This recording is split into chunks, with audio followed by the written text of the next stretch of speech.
This podcast is supported by VPLA, the Victorian Planning Environmental Law Association. Welcome to the Planning Exchange, where we interview built environment professionals doing interesting work beyond the ordinary. Welcome to a very special episode of the podcast today, one that marks several exciting firsts. Today I'm stepping into new territory by hosting without the legendary Peter Jewell.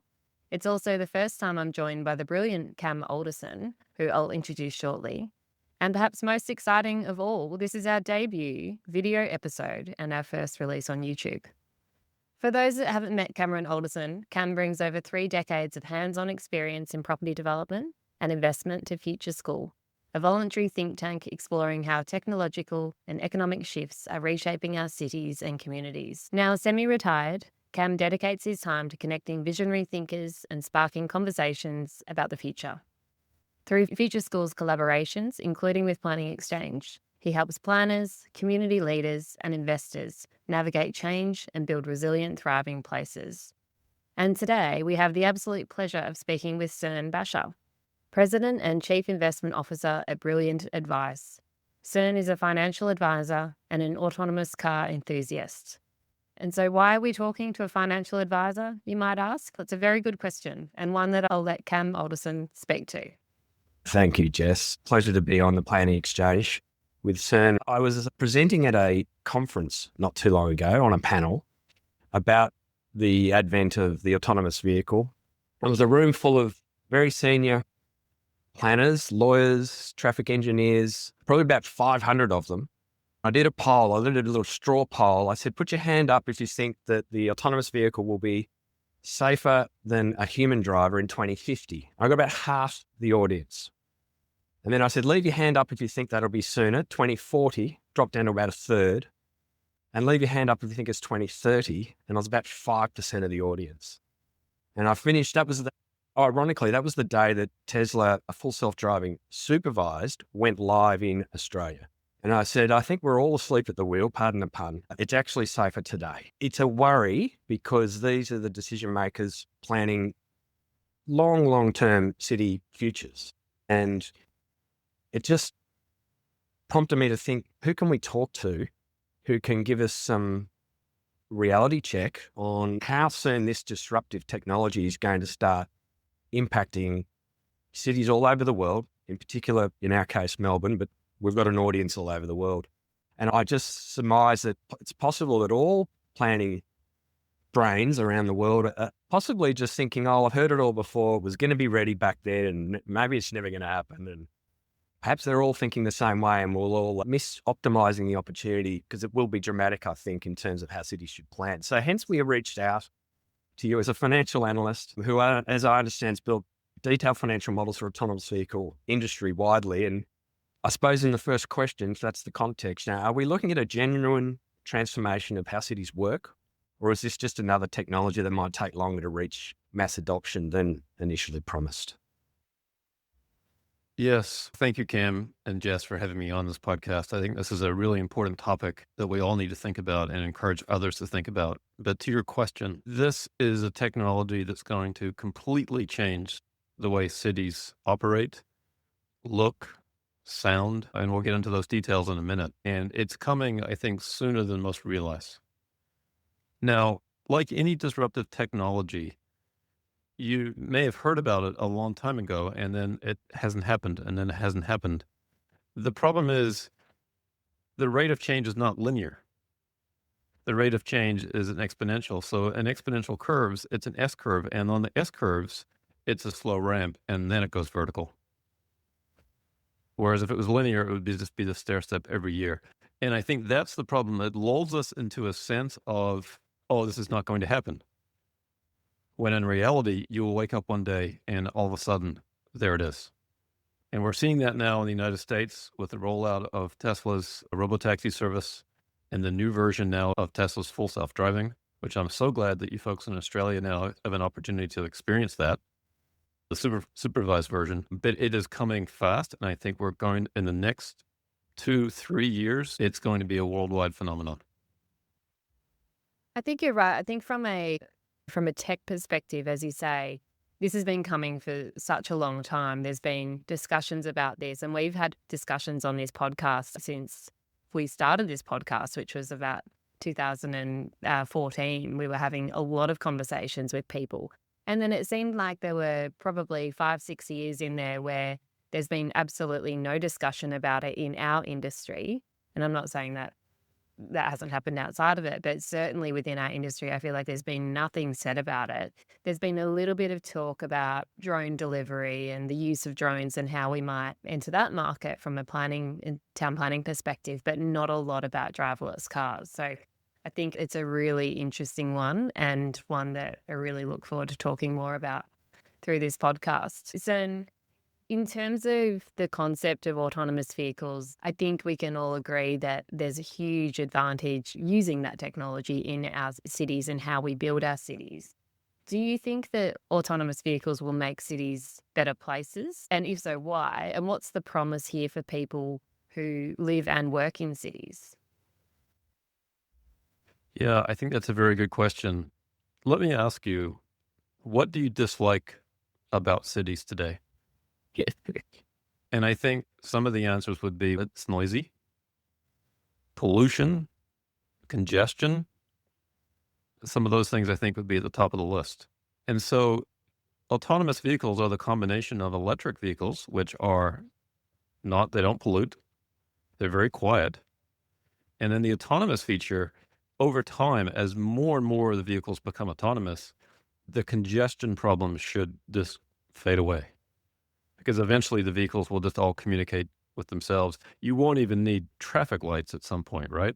That's the ultimate promise, where these vehicles just feather themselves through intersections.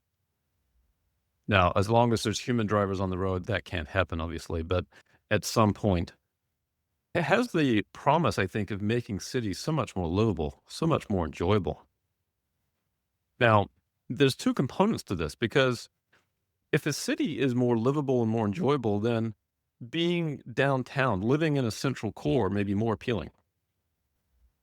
At the same time, if you're able to be in a vehicle and not be attentive and have to drive it, if you could just sleep at the wheel, so to speak, in fact, these vehicles won't have any wheels, but just sleep in the vehicle, then living outside the city and commuting in every day for an hour would be no big deal, because you could do other things, whether it's sleep, read, work, play video games, etc.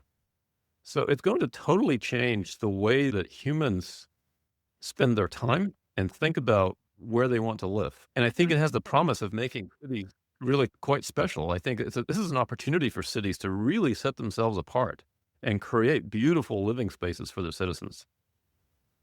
And so we're probably going back to basics here in this introduction to this podcast, but I think it's important to dispel some of the myths in this space as well. And I know that some of the people that we've interviewed over the years around this topic more generally have spoken to the challenge and perhaps the insurmountable challenge that you have in terms of that interim period where you have some driverless cars, you have some standard cars, for better term, and how do the two interrelate? Can you have a system where you have both driverless and standard cars? Well, it's not ideal, is it? It's a bit like having a transportation system that's all horses and then introducing vehicles. I'm sure that was a messy transition in many ways. Anyway. Horses create their own messes, and then the vehicles themselves probably weren't very safe, and drivers didn't know how to drive back then. So I think we're going to have some similar challenges now in having autonomous vehicles operate within the construct of human-driven vehicles. Now, the good news is that the autonomous vehicles are just going to behave like the most polite driver you've ever seen. So the humans can continue to be crazy behind the wheel, and the autonomous vehicles will not care. So the more autonomous vehicles we have on the road, the less incidents and road rage we're going to have. And over time, as more and more autonomous vehicles start operating, things will just get better and better. But initially, it could be quite a challenge. Absolutely.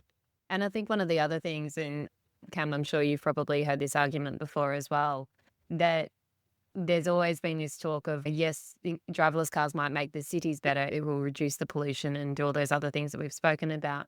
But on the flip side to that, from the town planning perspective, is it then encouraging more sprawl, more development outside of our cities, and is that a good thing? But I think, again, post-COVID, or during COVID and post-COVID, we have seen, particularly in Victoria where we live, a lot of people move to regional areas, and that work from home concept is certainly one that's very embedded in our society now. So we do have a lot of people in our workforces, I think, living and working regionally, which is great. So I think from that perspective, the idea of driverless cars would be excellent, but I think it's the people in between and whether or not it's encouraging a concept which is perhaps frowned upon in our society at the moment. Yeah, and I'll take that one on, Jess. I guess the control of the urban boundary and sprawl is back to our planning brains as to what's appropriate, but taking into account this new technology might shape that thinking. If you retain a hard edge, then you might encourage people to move more regionally and help, if you like, consolidate the townships that are an hour and a half, even 2 hour drive away from Melbourne, because to get to work, you can work as you get to work. So it's a totally different proposition when you're in a vehicle that, as Cern said earlier, you can sleep, you can do work, you can have Zoom meetings, etc. That's why we're having this conversation, I believe, because it needs to open the minds of our planners to think, how do we allow our cities to grow, or our, not just cities, but our regions to grow with the advent of this disruptive technology? And obviously the challenge of our regional areas has always been economies of scale, right? Like getting big businesses to set up in regional areas so that those towns and cities can prosper. And so I think the opportunity that autonomous vehicles does bring in that regard is substantial, because it just means that workforce is far more likely to be living in those areas. A few perspectives, I guess, I'd like to share on this topic. If you think about elevators and what those did to cities, elevators used to be human controlled, and then we automated the elevator. What did we get? We got massive skyscrapers. Are autonomous vehicles the elevators for streets? If you remove the human driver, it seems to me that we fundamentally change what a city could be now, right? We don't have the constraint anymore that humans have to drive. So that's one thing for planners to think about, right? Another thing is this: the central business district, that exists because you want to have a core of people that are close to each other and can conduct business, right? But now if you've got autonomous vehicles that are super cheap and people can move around the city much easier, and as Cam said, they can work while they're doing this, do we move away from having a big central core to maybe little micro cores all around the city? Yeah. So I think it opens up a creativity for what could a city be. And then if you think about autonomous vehicles, you don't need as much parking. We won't need as many vehicles. So it frees up all this area. In the US, we're notorious for parking lots everywhere. Many of our cities are ugly because there's so much parking.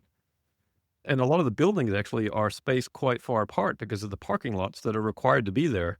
So again, it frees up a lot of creativity from planners in terms of how to create this more beautiful, perfect city, the spaces that people actually want to be in. And I think there's a lot of planners and architects and others that do a great job of that when given the opportunity. So I'm excited about that. I think that cities will really rise to this occasion at some point. Yeah.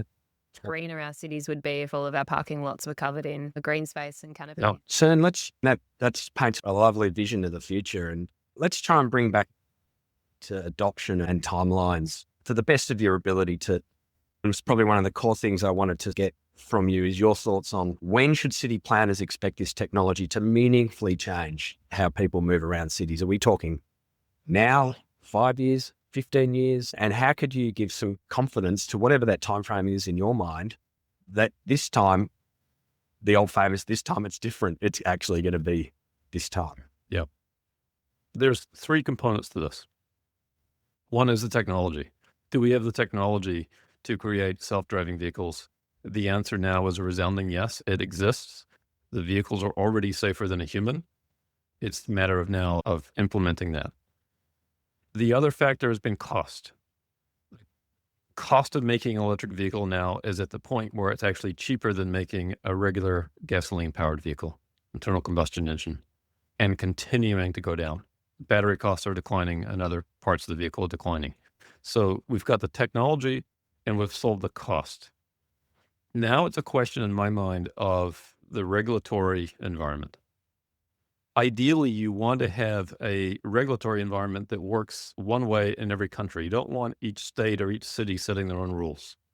Now, maybe there are some specific rules for certain areas that make sense, but just in general, ideally, we want a national sort of autonomy framework so that companies know if they roll out autonomous vehicle services that they're going to be treated fairly. Here are the operating expectations. Here are the operating standards. Here's the data that they need to share about safety. Here's the transparency that we expect from them in terms of operating safely so that people can make an accurate evaluation of whether or not these vehicles are truly safe. That, in my mind, is the biggest hurdle at this point. I think the cost side and the tech side are largely solved.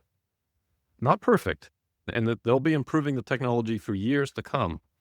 But I believe that, and particularly, I'm talking about Tesla specifically, that they have solved full self-driving enough that it is safer than a human today. And so from a regulatory perspective, has there been any beginnings, I guess, of that conversation in the US at this point? Like, where is the US at in that space? There are many states that have passed their own laws that allow for autonomous operation. But I think increasingly we are understanding that a national level regulation makes the most sense, particularly when it comes to something like liability. What is the liability going to be for the autonomous vehicle provider in the event of an accident? Those kinds of things I think need to be thought out. In the United States, accident injury attorneys, it's a massive industry. And if those types of claims hit the autonomous vehicle providers, I'm not sure that they're going to survive that. Now, we want to hold companies accountable. There needs to be accountability. But just like airlines today, when there's a crash, there are some rules around how much airlines have to compensate people in the event of their death. And I think we need something similar probably in the autonomous vehicle industry. We thank Victorian Planning Reports, our very first supporter. If you want the A to Z of planning decisions in Victoria and excellent editorials, please get yourself a subscription to the VPRs. Details on our website. We would like to thank Alderson Properties, a terrific sponsor of the podcast. Great people, great properties. Details on our website.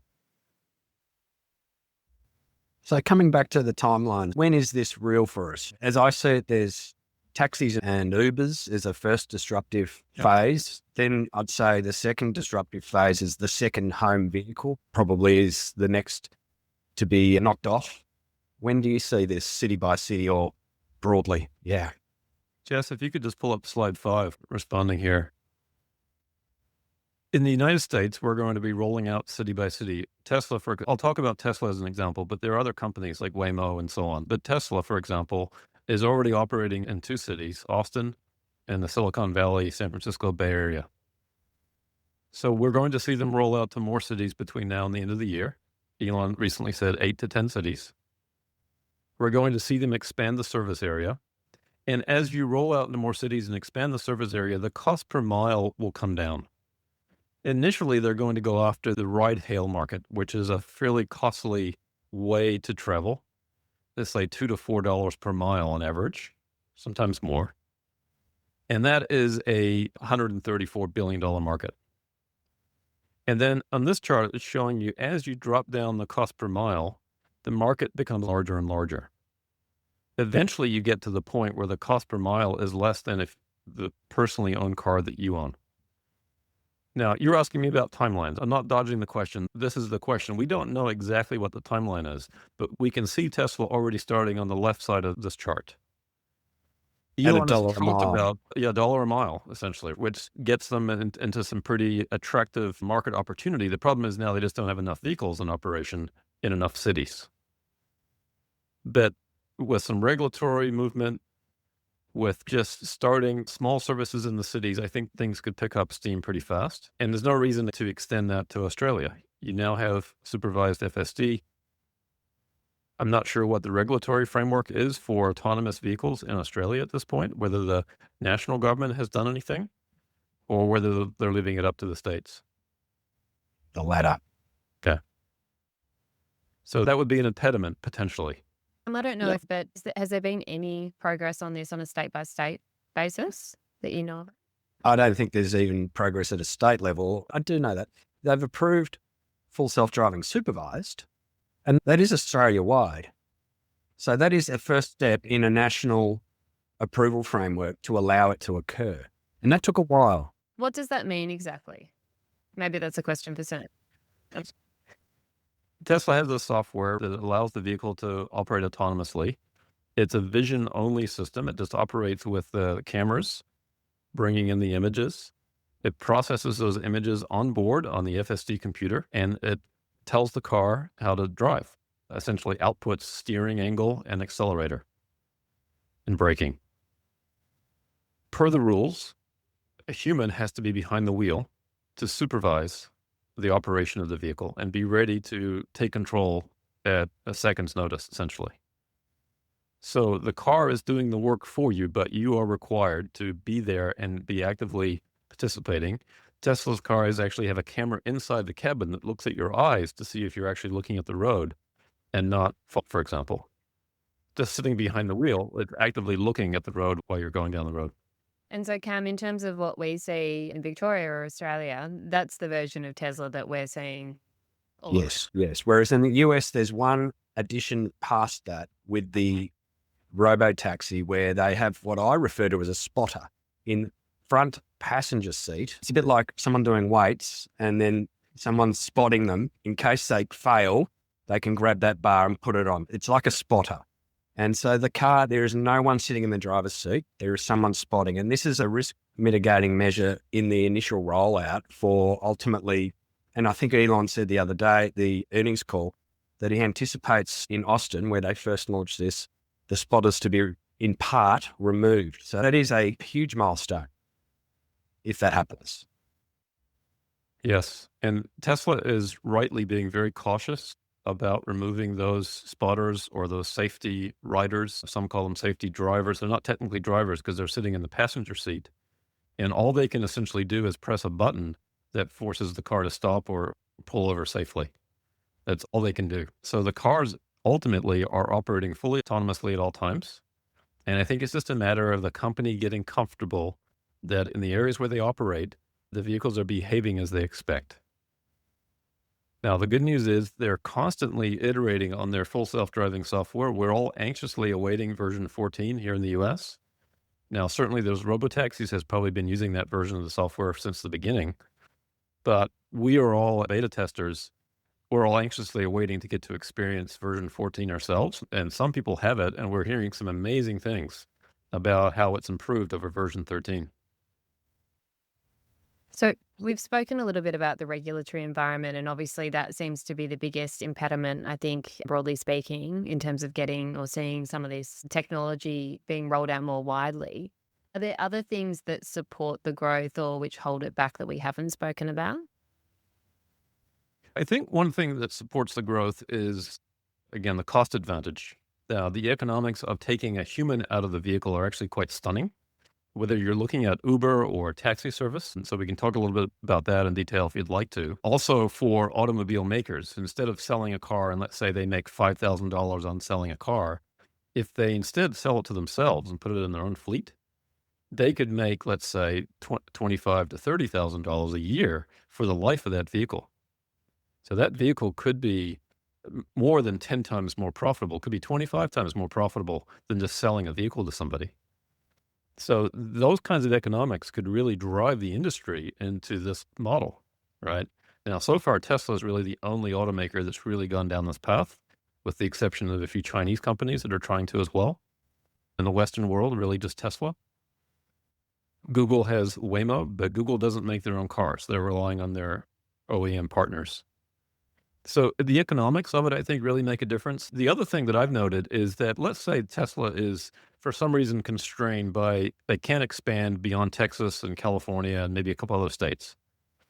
One of the strategies they could do is show everybody what could happen in a state like Texas If they flood the market with robotaxis and drive down the cost of transportation, the people of Texas would receive this economic benefit. It's a bit like now having $5,000 a year of extra spending money because you're not spending that on transportation anymore. That would become a powerful pull for other states and a political force where people in those states say, we want the benefits that the people of Texas are enjoying.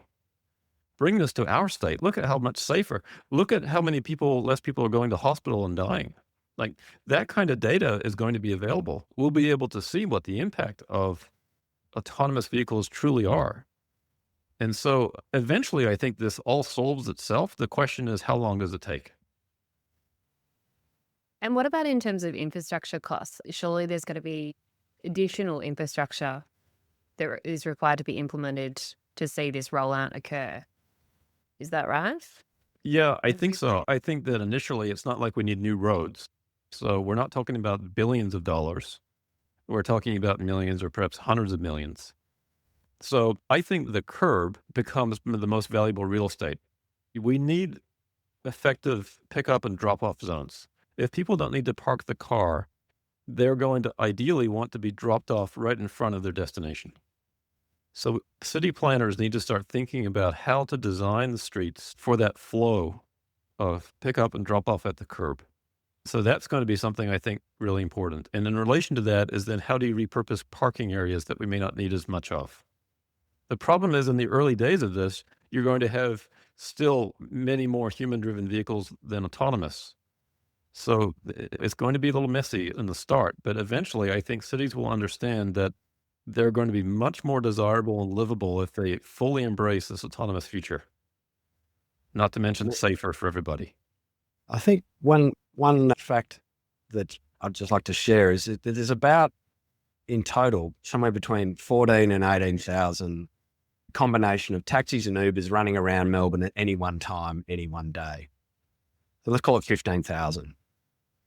It will not take a company like Tesla long to put 15,000 robo-taxis into the Melbourne market.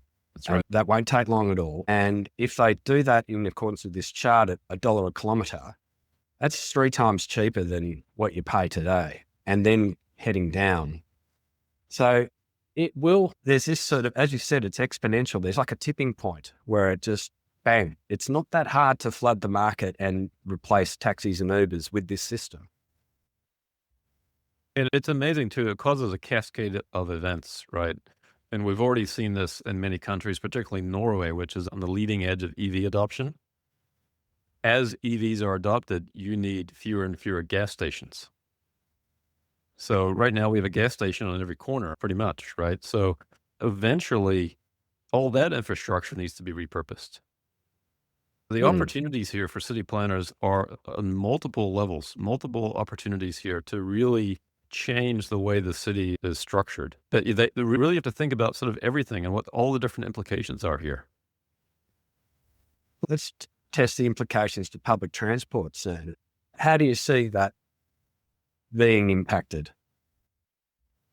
I think initially it complements, it doesn't cannibalize. I think that if you think about autonomous vehicles as excellent feeder and off-peak extenders to the public transport system, if you have a highly functional run, inexpensive public transport system, that's fantastic. That's like the trunk. And what we're talking about here is the AVs kind of acting as the branches. And I think that's the weakness today of a lot of public transport systems is feeding those maybe less served, more remote areas, particularly at certain times of the day when the frequency of buses just isn't there. If you're somebody that works late at night, catching a bus, and you might have to wait an hour or something for a bus, that's not going to work, right? But ultimately, if the cost of autonomous vehicles gets so cheap, it could become cheaper than public transport. Now, I think there's an opportunity for cities to partner with the autonomous vehicle companies and have one pass kind of system. You might catch an AV from one area to the train station, take the train, get off, and you have a car waiting to take you to the rest of your way. I think there's some symbiosis there that can happen. And I think that would be really exciting to see that. Absolutely. One of the criticisms that I often hear from planners and other people in our industry is that for all of the good that comes from this technology, on the flip side of that, you do still have quite a significant environmental impact coming from these vehicles in terms of their lifespan being somewhat short. And correct me if I'm wrong, is it only 10 to 15 years that you ordinarily get out of one of these vehicles as opposed to a traditional vehicle that you could probably have for many more years? And then what is the impact at the end of that life cycle of the car? Is there a recycling facility? Like, how does that all work? And has there been advances in that space? Yeah, I think this is a good question. And I think this is also one that suffers from a lot of misconceptions. If you think about the early days of EVs, they were not very efficient, didn't go very far, costly, used some materials that probably we shouldn't be using, like cobalt and things like that. The industry is maturing. The industry is finding ways to make them cheaper, be more responsible. Pretty much everything in an EV can be recycled, right? And so eventually it'll be more of a closed loop manufacturing system where we won't have to extract any resources anymore once we get to a certain steady state. So that's exciting. But yes, in the early days, you have to mine these materials, right? And that's not great. But you have to remember what the end state is. We're getting ourselves to a better place, both in terms of lower cost, right? System that's healthier, right? We're not putting pollutants in the air like we do today. And also something that's going to save a lot of lives. If we add the autonomous part of this, it's not just this EV transition, but it's the autonomy part that is going to save people's lives. In the United States, the number of traffic fatalities is more than 40,000 per year. 40,000 people die every year on the roads of the United States. That's not even mentioning the people that are injured and need rehabilitation. Think about the economic cost of that. That's exciting to me in terms of autonomous vehicles have the potential to drive that down to near zero ultimately. And I don't think human drivers could ever get to near zero. In fact, it's going the other way. We're all distracted. Everybody wants to be on their phones when they drive. So let them with autonomous vehicles. We have the technology. Let's let people do what they want to do. They want not to drive. Everybody's telling us they don't want to drive anymore. That's my mindfulness time, Cern. When I drive, not using the phone. I love it. So You don't have to use your phone in an autonomous vehicle either, Jess. You have a choice. You could take a nap if you like. Yeah. I can do some meditation. So there's some other products that Tesla are looking at that I think completes the picture of autonomous vehicle advantages. It is the robo van, which is more like a bus solution. And then there's the robo truck, which is moving heavy goods, which is from a city planning perspective, the truck is a massive factor. Noise, safety. I just thought give you a chance to touch on those other emerging products that are less spoken about. Yes. And how they may complement the whole solution ultimately at some point in the future. Yeah, this is where it gets really exciting. We shouldn't just limit ourselves to autonomous cars. Jess, if you could go to slide 16. What we're talking about here is an autonomous world where anything that moves essentially becomes autonomous. This is Tesla's mock-up of what they call the robovan. I could eventually see these kinds of vehicles replacing buses. They'll be cheaper to operate. They'll be autonomous, right? And you can get more point-to-point locations than you could in a big city bus. So think about how smooth operating a city street would be. Autonomous vehicles all behaving very politely. No one's honking. There's no noise. No one's screeching their tires or distracted on their phones. And so add into this mix perhaps autonomous trucking, which is necessary. We need trucks to move goods around. But with autonomous vehicles, you could perhaps do that at night and free up the city streets during the day for people. And then further, if we're talking about autonomous entities, then we also need to talk about humanoid robots or other kinds of autonomous robots. The autonomous trucks could deliver the packages, the materials, the goods to the stores and locations during the night. Then the robots put them away in the stores on the shelves or whatever they need to do. So that we can start making more use of 24 hours instead of just the times that humans are working and awake. Mm-hmm. So again, from a city planning point of view, you've got to think about a complete rework of how things are going to be moved and distributed around the city. And of course, we can add drones into the mix as well, autonomous drones. So it's from the sky, from the ground. Also, Elon Musk happens to own a tunnel boring company called the Boring Company. And ultimately, we may have tunnels under the city streets. And so you could put the commercial vehicles, the trucks, and those kinds of things under the streets. Or you could put all vehicles, for that matter, under the streets and make cities just for humans to walk, perhaps ride a bike, etc. That would be a beautiful thing long term. Now, that's an interesting one. I did hear only a few months ago that the Boring Company has successfully started the first autonomous boring machine. You can just buy them and select A to B and off you go. There's no humanity involved. And if you buy 100 of those, you've got 100 tunnels eventually. Much lower cost base than our current tunneling methodology. But I don't want to get too distracted in that. But just to add to that, Cam, it turns a two-dimensional transportation network into a three-dimensional one. And I've got to imagine that's a city planner's dream. Right? Yeah, and it just comes back to how city planners responding. At the moment, it seems a bit of disbelief that's so imminent. Cities are typically reactive, not proactive. And I guess what's the minimum preparation that a skeptical planner should be doing?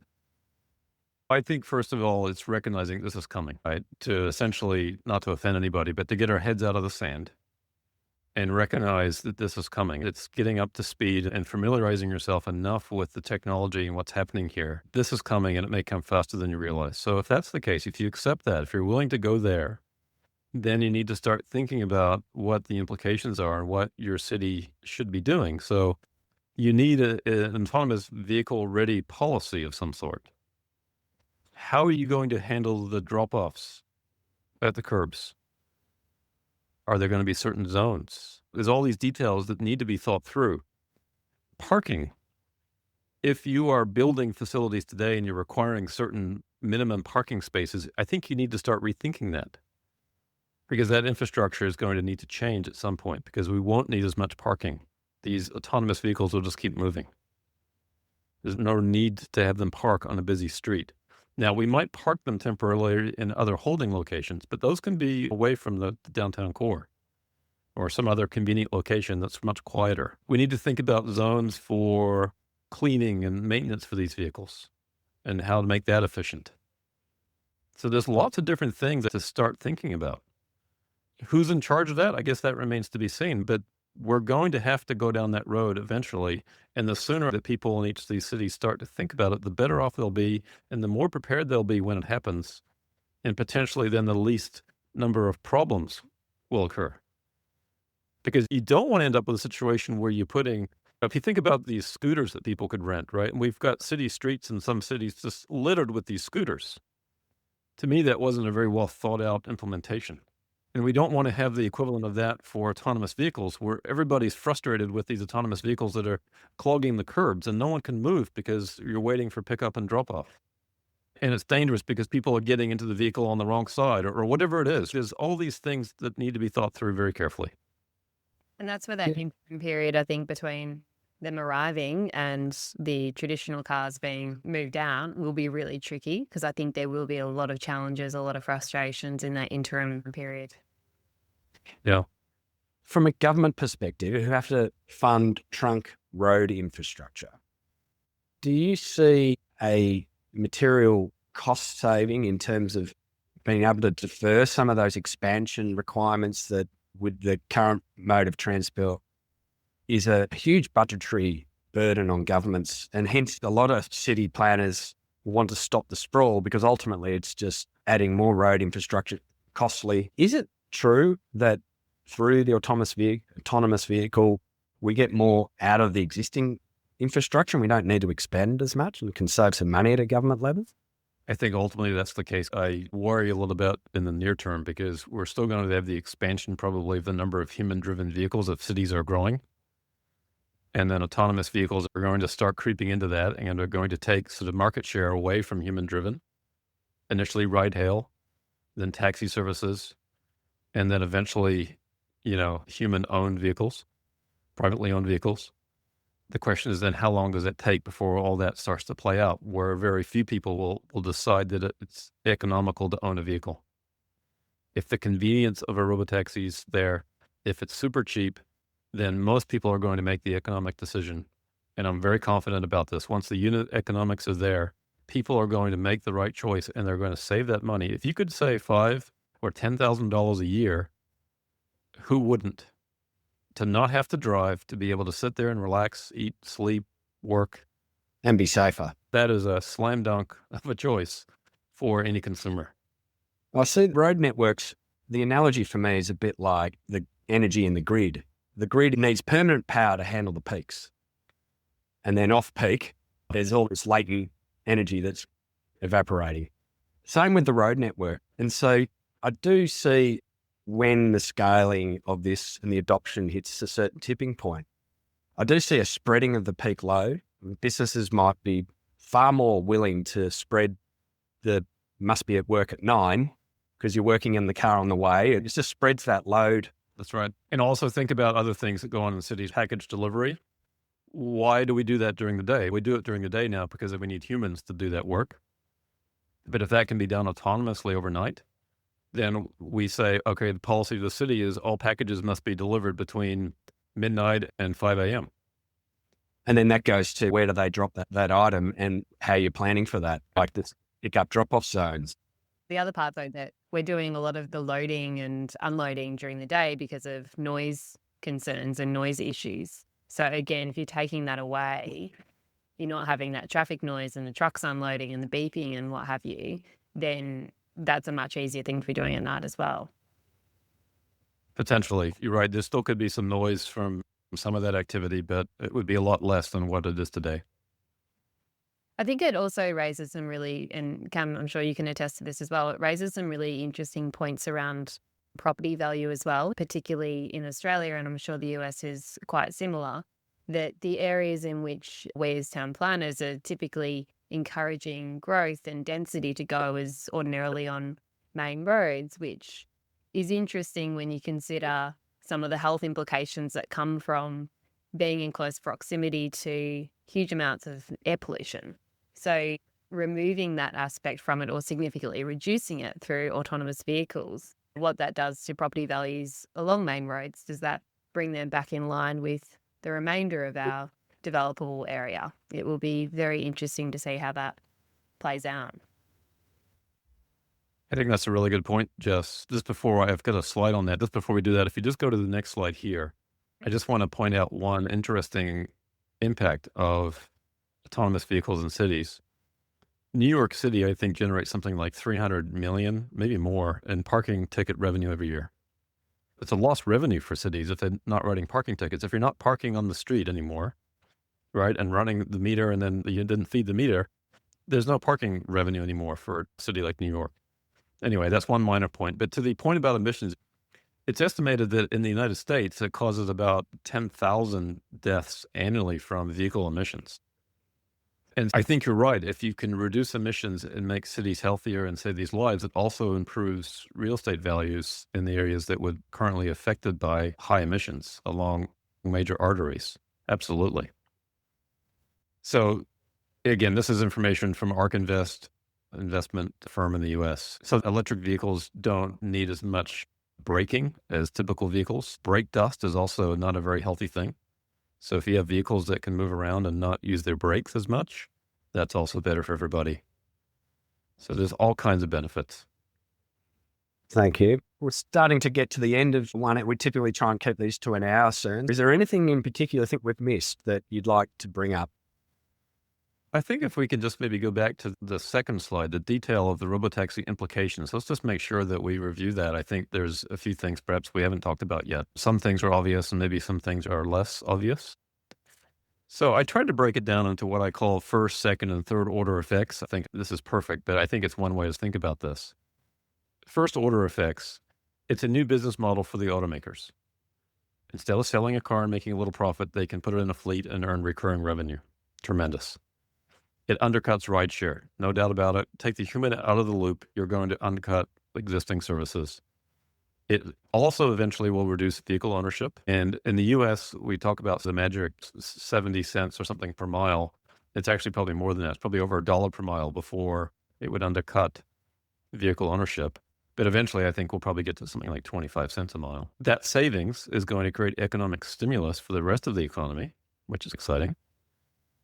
It's going to increase the value of any vehicle that's autonomous capable. Tesla is producing its vehicles for years that have the computer and the cameras. They are all autonomous capable with a software update. Elon talks about awakening the system, awakening the robots. So they can go from virtually no or very few autonomous vehicles to millions in theory overnight if they wanted to. It also decreases the value of any non-autonomous vehicle. If you own a vehicle that's not autonomous ready, once we have autonomous vehicles that are in existence and operating, the value of your vehicle in theory would go down because it's less useful now.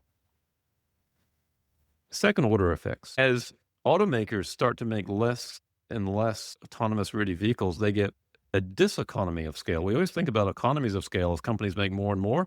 It's going to work in reverse. As they make fewer and fewer, it's going to become more expensive, more costly. They're going to make less profit. They're going to have to shut down, lay off people, close plants, go bankrupt, etc. That's going to be a mess. If you do want to buy a car, the cost of status, I think, will become more expensive because that car is more valuable in an autonomous fleet than it is to sell to you. So if you want to own a car, fine. No one's going to stop you, but it may become much more expensive because that car can generate a lot of revenue as a service. So that's one thing to think about. We talked about saving lives, less pollution. It's going to take these internal combustion engines off the road. That's fantastic. It's going to destroy service station economics, which is great. Not for the people that own the stations, but just in general. Reduces the need for parking, reduce parking revenue. We talked about that. Okay, third order. Real estate redevelopment opportunities. What are we going to do with all these extra parking lots? Residential parking garages that we may not need as much of. This idea of more livable cities, which I think is a beautiful idea and it's a tremendous opportunity for city planners. This is a dream for a city planner to get the opportunity to remake their city. Incredible. What a great time to be a city planner. It's also going to impact airlines and hotels. Some have theorized that because you could sleep in a robotaxi, why take a flight that's, let's say, an hour long when you can be in a car overnight and arrive after sleeping? And then you don't have to stay in a hotel along the way because you're sleeping in the car. The car is your hotel.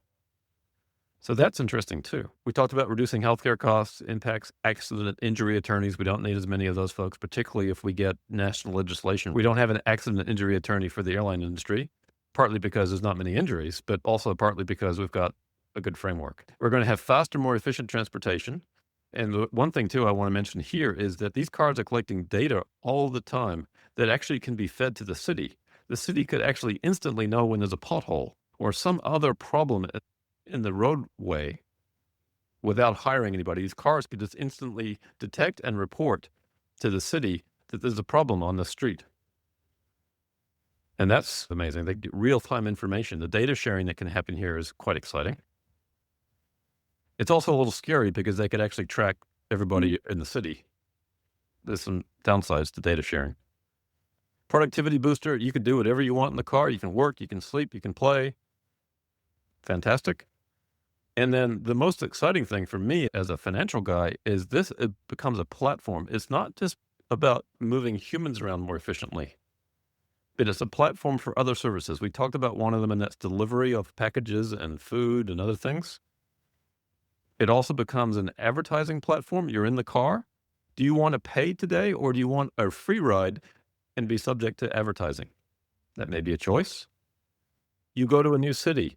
Do you want the car to give you a curated experience? The car to be your tour guide? The car could talk to you, right? It's an AI-powered car. You could talk to the car. It can be your tour guide and tell you what you're seeing in the city. Or it could take you on a restaurant tour or whatever it is that you can dream of. It could customize that experience for you, and a revenue opportunity for the autonomous vehicle operator. Those are just a few of the things I think that we're looking at in terms of the changes that are coming. And I'm sure I've missed dozens. That's fantastic, Cern. No, very interesting. I was watching a movie the other day and I remember what it was called now. Basically, at the end of it, all of the Teslas were hacked and they were driven off cliff. So I know this is always one of the concerns that people have around that data sharing side of things and our lives being controlled by computers. I'm sure you've come across that question before. Yeah, our lives are already controlled by computers, whether we like it or not. My bank account the money in my account is not real. It's just the numbers in a computer. So if you're worried about Tesla being hacked, then you should worry about your bank account, your medical records, your emails, all the files in your computer, everything, right? So it's not just unique to vehicles. It's everything in our lives are digitized. And increasingly, there are ways of protecting that. And it's just incumbent upon companies to ensure that they're doing the right things there. Good answer. Thank you, Cern. I think we've come to the end of pretty much all of our questions. Thank you for the incredible discussion. I think it's been really interesting and has highlighted to me far more concern around our industry not being ready for this sort of technology. As I said before, I think we've had so many discussions about it over the years, and I certainly haven't been kept up to date with where the technology is currently sitting. So it's been a really big eye-opener for me personally. Cam, did you have any last thoughts that you wanted to share before we finish up? No, nothing to add. I think Cern's done a great job covering the topic today. The only two things I would add is I think from a city planner's perspective, I think the curb is becoming the most valuable real estate. And it's worth thinking about how to manage that and optimize that. And then from just individual listeners, if you do get a chance, if you're in the United States and you're in Austin, Texas, or if you're in the Bay Area in San Francisco, go check out Tesla's robotaxi. Experience for yourself what it's like to ride in a driverless vehicle. Now, you can also ride Waymos in other U.S. cities, and that's also a great experience. And there's some other autonomous vehicle providers as well. So I just encourage anybody, if you are in the U.S., please experience that. It will blow your mind. All right. Thank you so And much. hopefully coming to Brisbane and Melbourne and the rest of Australia soon as well. Are we doing Culture Corner, Jess? Oh, we can absolutely do Culture Corner. Cern, something that you might have seen, watched, listened to, or experienced recently that our listeners might enjoy, and it doesn't have to be in relation to autonomous vehicles. Yeah, I'm a bit of a one-track mind on some of this stuff. I'm so focused on the changes that are coming. And it is not just limited to autonomous vehicles. And we talked a little bit about robots, but let me really quickly paint a bigger picture of what's happening. We are moving from one economic system to another. We are moving to an AI-powered, robot-driven world. Anything that moves is going to be AI-powered. Literally everything. It just makes sense. We need humans out of the loop on everything that moves. It'll be safer, better for everybody. But on top of all that, with the changes that we're seeing in our economy, we're going to be driving down the cost of transportation towards zero over time. AI is going to drive down the cost of intelligence towards zero. And with robots, the cost of labor towards zero. And with those inputs, we're going to drive down the cost of food, the cost of living lower and lower. We are about to be hit by the most deflationary force that we've ever seen in the history of Earth. And if people aren't thinking about autonomous vehicles, they're certainly not thinking about the implications of what I just said there. Now, for more on that, I would encourage you to look up Tony Seba's work. If you just look on YouTube and put Tony Seba. I interviewed him a few months ago about his new book called Stellar. And it's basically what Elon Musk was also talking about and taking us to a world of sustainable abundance and what that looks like. That is something I think, too, that extend your thoughts even further from this autonomous vehicle world. Wonderful. Sorry, I'm not sure how much culture was in that, but that's, I think, an important thing to think about. Cam, what about you? At the risk of being controversial, I was reading about the Jason Bourne phone. Now, I'm not sure if you understand the concept, but the phone is a tracking device and our privacy is constantly eroded. Now, without being a conspiracy theorist, there's you can buy a Jason Bourne phone that means that you will retain some privacy. And I think in an era of digital ID that we seem to be heading towards, I'll be getting myself a Jason Bourne phone. Is that like a Nokia? No, you can still do all the apps. It just has hardware. It's an open source hardware infrastructure that sits behind it. That means that you just can't be tracked. Okay. Well, I think these autonomous vehicles can track you around the city. This is true. Might not. I can't. May be digitally invisible, but not physically. Right. That's right.